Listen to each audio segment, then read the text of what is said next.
Today, I will be reading a chapter from Geoffrey of Monmouth's The History of the Kings of Britain. Some of you who have been watching me for a while may have been enjoying my summary series of this title, and will probably remember that Part 5 glossed over Merlin's prophetic abilities. In this video, I will be sharing the full of his reactionary conspiracy theory style ramblings for all to enjoy. So, let's get started. Part 5, The Prophecies of Merlin. I had not yet reached this point in my story when Merlin began to be talked about very much, and from all sorts of places, people of my own generation kept urging me to publish his prophecies. Outstanding among these people was Alexander, Bishop of Lincoln, a man of the greatest religion and wisdom. No one else among the clergy or the people was waited upon by so many noblemen as he was, for his never-failing piety and his open-handed generosity attracted them to his service. As I was particularly keen to please him, I translated the prophecies and sent them to him with a letter which ran as follows. Alexander, Bishop of Lincoln, my admiration for your noble behavior leaves me no other choice but to translate the Prophecies of Merlin from the British tongue into Latin before I had finished the history which I had already begun of the deeds of the kings of Britain. My intention had been to complete that other work first, and only then to have devoted myself to this present one. With the two tasks to preoccupy me, I was afraid that my ability might well prove inadequate for both of them. However, I was assured in advance of the kind indulgence which the sympathetic understanding of your own subtle wit would afford me. I therefore pressed my rustic reed pipe to my lips and, modulating on it in all humility, I translated into Latin this work written in a language which is unknown to you. All the same, I am greatly surprised that you should have deigned to commit the task to so poor a pen as mine, when your all-powerful wand could command the service of so many men more learned and more splendid than I, men who would soothe the ears of your own wise self with the delight of their sublimer song. Leaving on one side all the wise men of this entire island of Britain, I feel no shame at all in maintaining that it is you, and you alone, who should, in preference to all the others, declaim it with bold accompaniment, if only the highest honor had not called you away to other preoccupations. However, since it has pleased you that Geoffrey of Monmouth should sound his own pipe in this piece of soothsaying, please do not hesitate to show favor to his music makings. If he produces any sound which is wrong or unpleasant, force him back into correct harmony with your own muse's baton. While Vortigern, king of the Britons, was still sitting on the bank of the pool which had been drained of its water, there emerged two dragons, one white, one red. As soon as they were near enough to each other, they fought bitterly, breathing out fire as they panted. The white dragon began to have the upper hand, to force the red one back to the edge of the pool. The red dragon bewailed the fact that it was being driven out, and then turned upon the white one, and forced it backwards in its turn. As they struggled on in this way, the king ordered Ambrosius Merlin to explain just what this battle of the dragons meant. Merlin immediately burst into tears. He went into a prophetic trance, and then spoke as follows. Alas for the red dragon, for its end is near. His cavernous den shall be occupied by the white dragon, which stands for the Saxons whom you have invited over. The red dragon represents the people of Britain, who will be overrun by the white one, for Britain's mountains and valleys shall be leveled, and the streams in its valleys shall run with blood. The cult of religion shall be destroyed completely, and the ruin of the churches shall be clear for all to see. The race that is oppressed shall prevail in the end, for it will resist the savagery of the invaders. The boar of Cornwall shall bring relief from these invaders, for it will trample their necks beneath its feet. The islands of the ocean shall be given into the power of the boar, and it shall lord it over the forests of Gaul. The house of Romulus shall dread the boar's savagery, and the end of the boar will be shrouded in mystery. The boar shall be extolled in the mouths of its peoples, and its deeds will be as meat and drink to those who tell tales. 6 of the boar's descendants shall hold the scepter after it, and next after them will rise up the German worm. The sea wolf shall exalt this worm, and the forests of Africa shall be committed to its care. Religion shall be destroyed a second time, and the seas of the primates will be moved to other places. London's high dignity shall adorn Durobernia, and the 7th pastor of York will be visited in the realm of Armorica. Venevia shall be dressed in the pall of the city of the legions, and a preacher from Ireland shall be struck dumb by a child still growing in the womb. A shower of blood shall fall, and a dire famine shall afflict mankind. The Red One will grieve for what has happened, but after an immense effort, it will regain its strength. Calamity will next pursue the White One, and the buildings in its little garden will be torn down. 7 who hold the scepter shall perish, one of them being canonized. The bellies of mothers shall be cut open, and babies will be born prematurely. Men will suffer most grievously, in order that those born in the country may regain power. He who will achieve these things shall appear as the man of bronze, and for long years he shall guard the gates of London upon a brazen horse. Then the red dragon will revert to its true habits and struggle to tear itself to pieces. Next will come the revenge of the Thunderer, and every one of the farmer's fields will be a disappointment to him. Death will lay hands on the people and destroy all the nations. Those who are left alive will abandon their native soil, and will sow their seeds in other men's fields. A king who is blessed will fit out a navy, and will be reckoned the 12th in the court among the saints. The realm shall be deserted in the most pitiful way, and the harvest threshing floor shall be overgrown once more by forests rich in fruit. Once again the white dragon shall rise up, and will invite over a daughter of Germany. Our little gardens will be stocked again with foreign seed, and the red dragon will pine away at the far end of the pool. After that the German worm shall be crowned, and the prince of brass will be buried. A limit was set for him, beyond which he was powerless to pass. For 150 years he shall remain in anguish and subjection, and then for 300 more he shall sit enthroned. The north wind will rise against him, snatching away the flowers which the west wind has caused to bloom. There will be gilding in the temples, but the sword's cutting edge will not cease its work. The German dragon will find it hard to escape to its cavernous lairs, for vengeance for its treason will overtake it. In the end, it will become strong again just for a short time, but the decimation of Normandy will be a sorry blow. There shall come a people dressed in wood and in iron corselets, who will take vengeance on it for its wickedness. This people shall give their dwellings back to the earlier inhabitants, and the destruction of foreigners will be clear for all to see. The seed of the white dragon shall be rooted up from our little gardens, and what is then left of its progeny shall be decimated. They shall bear the yoke of perpetual slavery, and they will wound their own mother with their spades and plowshares. 2 more dragons shall follow, one of which will be killed by the sting of envy, but the second will return under the cover of authority.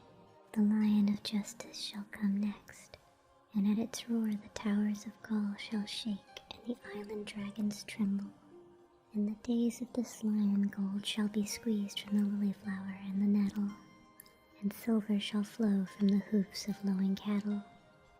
Those who have had their hair waved shall dress in woolen stuffs of many colors, and the outer garment shall be a fair index of the thoughts within.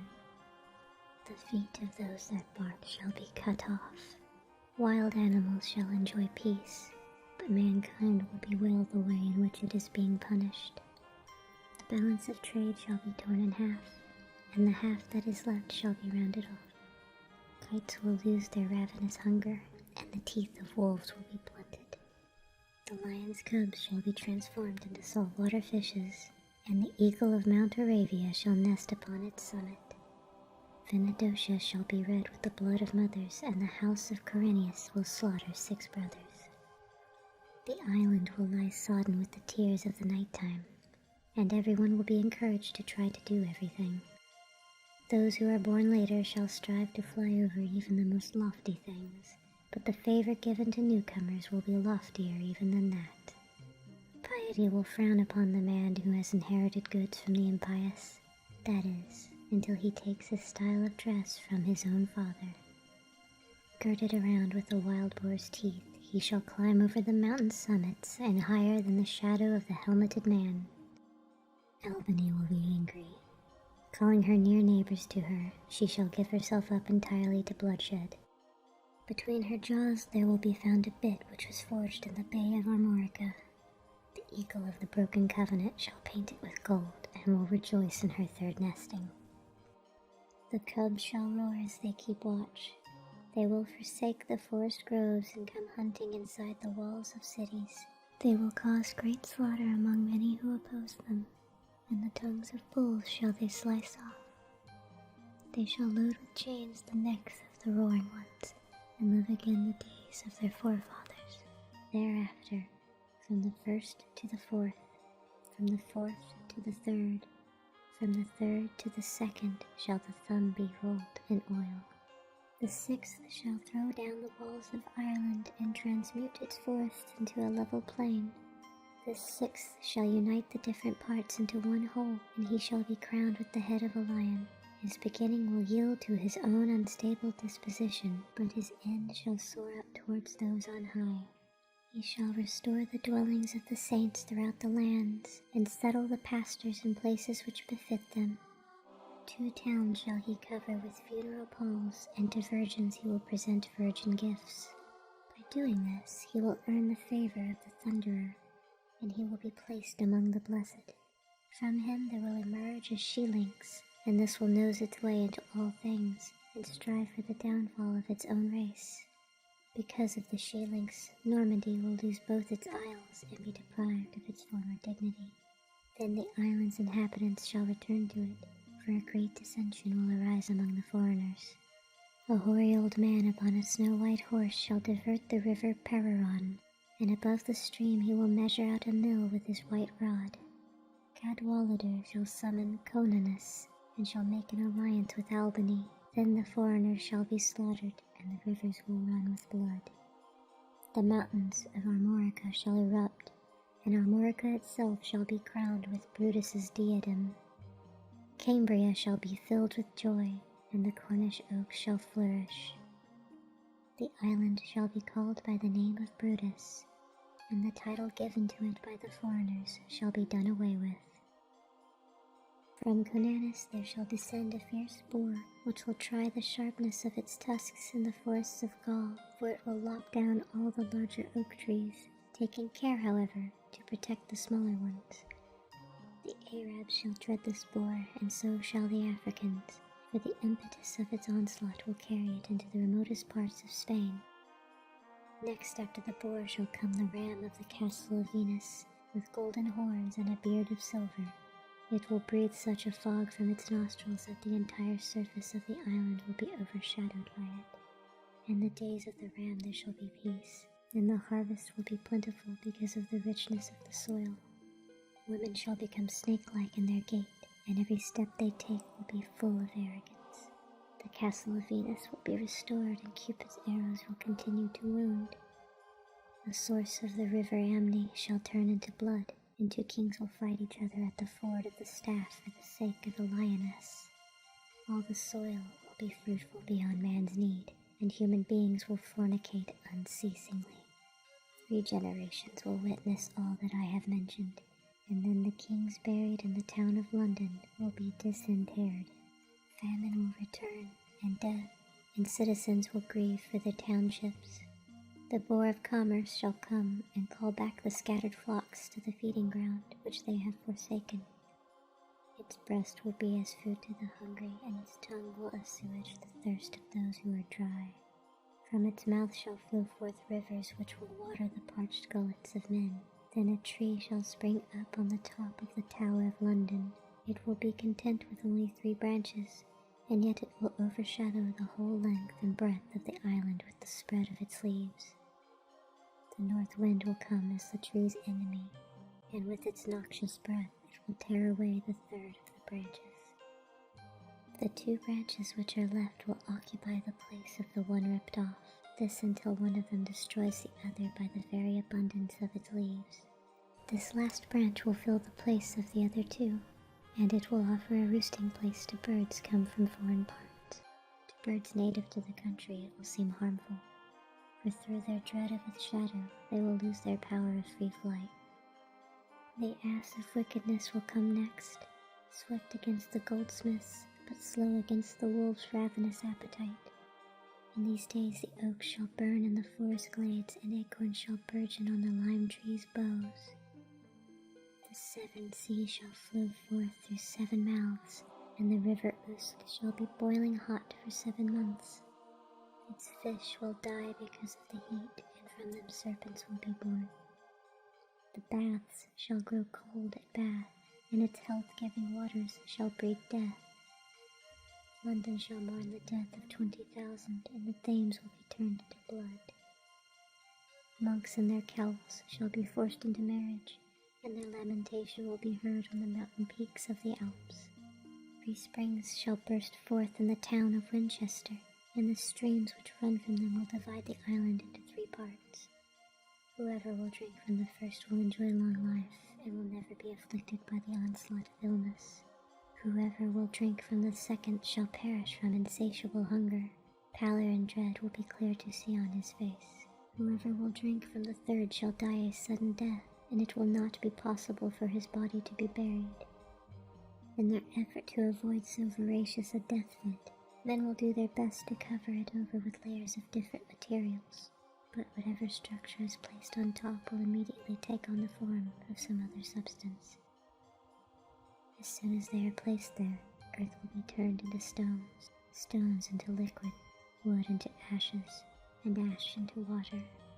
However, from a town in Canute's forest, a girl shall be sent to remedy these matters by her healing art. Once she has consulted all the oracles, she shall dry up the noxious springs simply by breathing on them.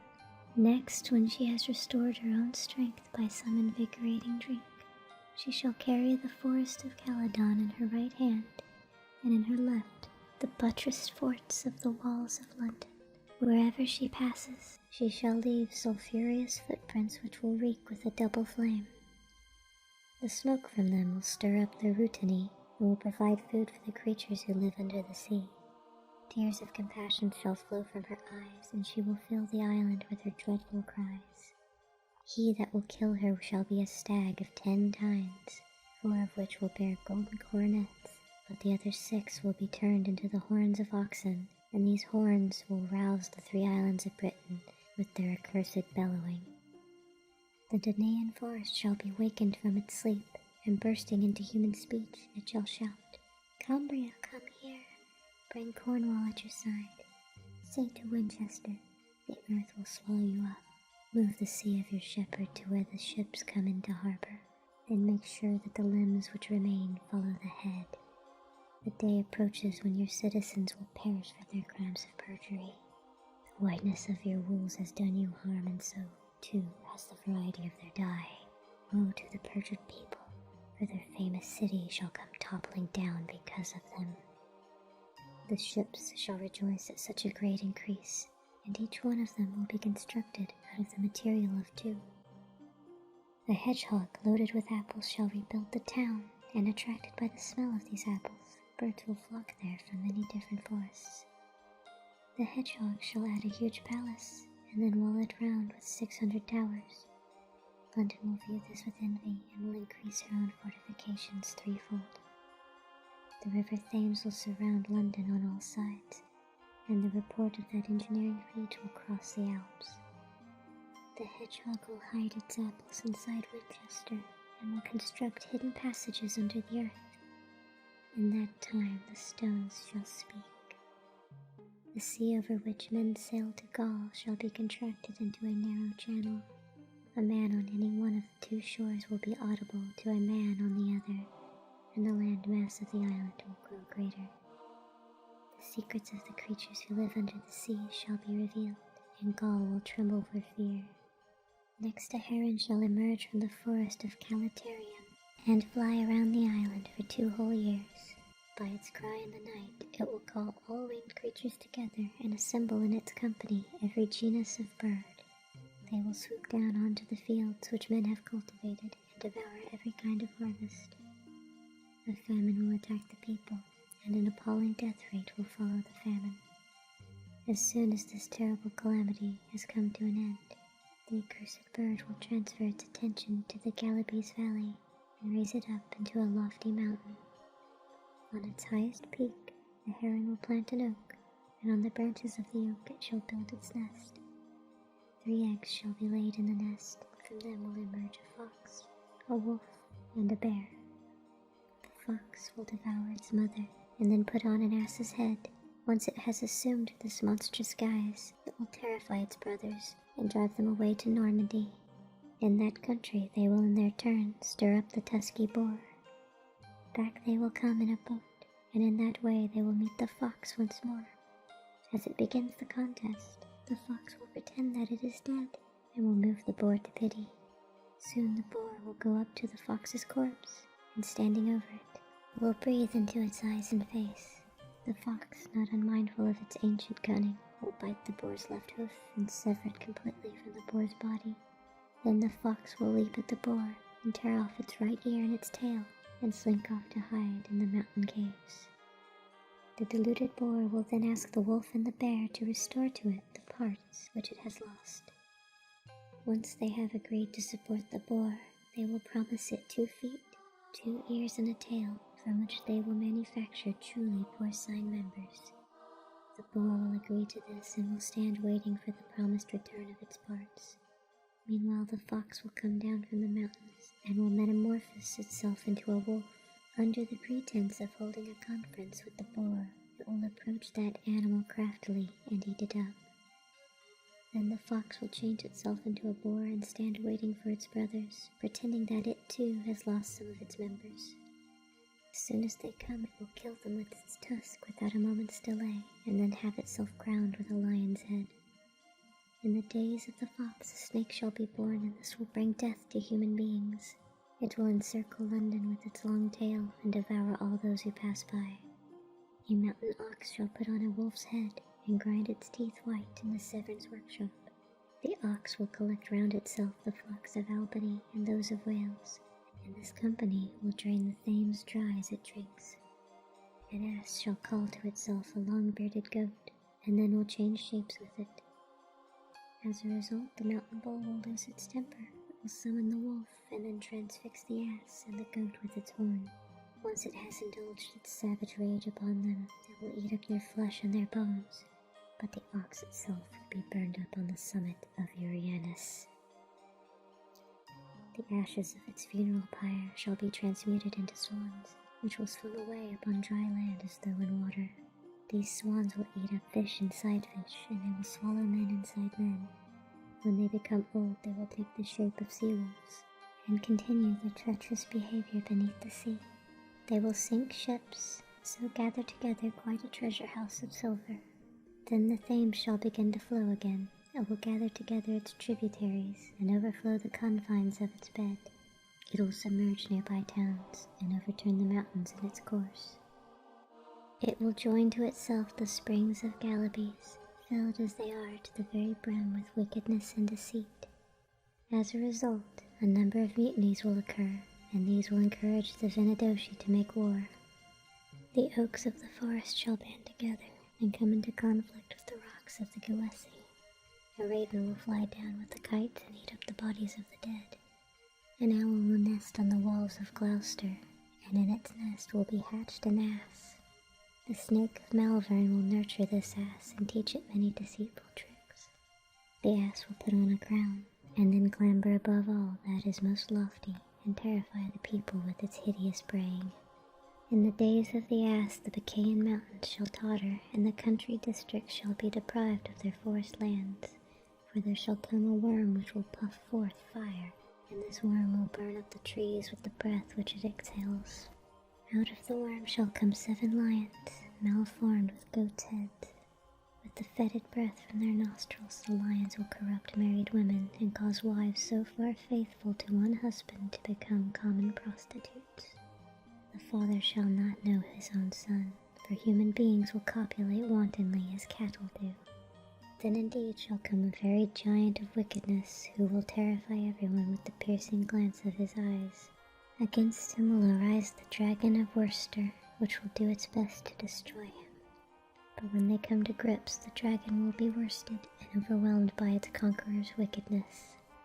The giant will climb on the dragon, throw off all his clothes, and then ride upon it naked. The dragon will rear the giant up into the air and lash his naked body with its erected tail. But the giant will recover his strength and cut the dragon's throat with his sword. Finally, the dragon will become entangled in its own tail and will die of poison.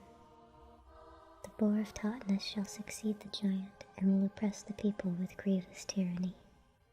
Gloucester shall send a lion, which will harass the raging boar in a series of battles. This lion will trample the boar underfoot and terrify it with its open maw. Finally, the lion will be at odds with all in the kingdom and climb up on the backs of the nobles. A bull will enter the conflict and strike the lion with its right hoof. The bull will pursue the lion through all the narrow byways of the kingdom, but in the end it will break its horns against the walls of Oxford. The fox of Caer-Dubala will wreak vengeance on the lion and eat it up with its teeth. Then the adder of Lincoln will coil round the fox and announce its presence to the assembled dragons with a terrifying hiss. The dragons will attack each other and tear each other to pieces. A dragon with wings will overwhelm a dragon without wings, driving its venomous claws into the other's muzzle. 2 more dragons will join the battle, and the one will kill the other. A 5th dragon will replace the 2 dead ones, and will destroy the 2 left alive by various stratagems. It will climb on the back of one, holding a sword in its claws, and hack its head away from its body. Then it will cast its slow, and climb on the second one and seize its opponent's tail in its right and left claws. Naked, it will overwhelm the other. When fully covered, it will achieve nothing. It will torment other dragons by climbing on their backs and drive them round the kingdom. Then a roaring lion will intervene, terrifying in its monstrous cruelty. This lion will reduce 15 portions to a single entity, and by itself will hold the people in its power. A giant, snow white in color and gleaming bright, will beget a people which is radiant. Soft living will enervate the leaders, and those under their command will be changed into beasts. In their number will arise a lion, fat with human blood.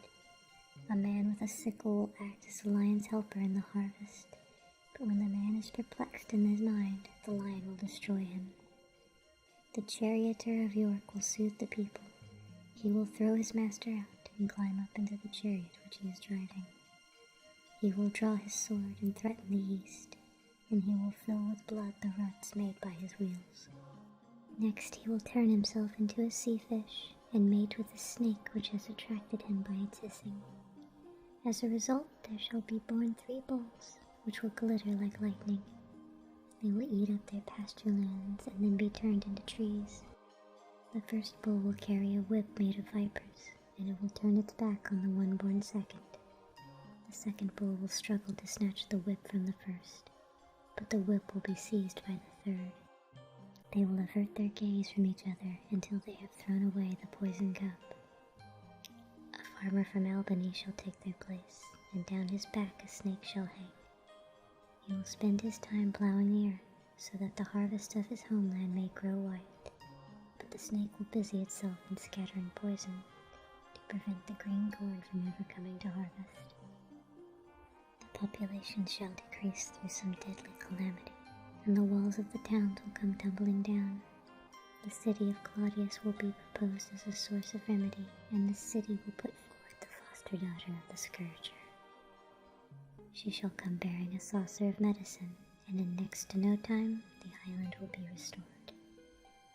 2 men shall hold the scepter, one after the other, and a horned dragon will serve them both. The first man will come clad in iron, and riding upon a flying serpent. He will sit astride its back with his body naked, and he will grasp its tail in his right hand. The seas will be made turbulent by his cry, and he will strike terror into the second man. As a result, the second man will make an alliance with a lion, but a quarrel will ensue and they will fight. Each of the two will suffer greatly from the other's blows, but the animal's ferocity will enable it to win. A man shall come with a drum and a lute, and he will soothe the lion's savageness. The various peoples in the kingdom will be pacified as a result, and they will encourage the lion to take the saucer of medicine. As it sits in the dwelling allocated to it, it will examine the dose, but it will stretch out its hands towards Albany. The regions of the north will be saddened by this, and they will throw open the gates of their temples. A wolf will act as a standard bearer and lead the troops, and it will coil its tail around Cornwall. A soldier in a chariot will resist the wolf and transform the Cornish people into a boar. As a result, the boar will devastate the provinces, but it will hide its head in the depths of the Severn. A man shall wrestle with a drunken lion, and the gleam of gold will blind the eyes of the onlookers. Silver will shine white in the open space around, causing trouble to a number of wine presses. Men will become drunk with the wine which is offered to them. They will turn their backs on heaven and fix their eyes on the earth. The stars will avert their gaze from these men and alter their accustomed course. The harvest will dry up through the stars' anger, and all moisture from the sky will cease. Roots and branches shall change their places, and the oddness of this will pass for a miracle. Before the amber glow of Mercury, the bright light of the sun shall grow dim, and this will strike horror into those who witness it.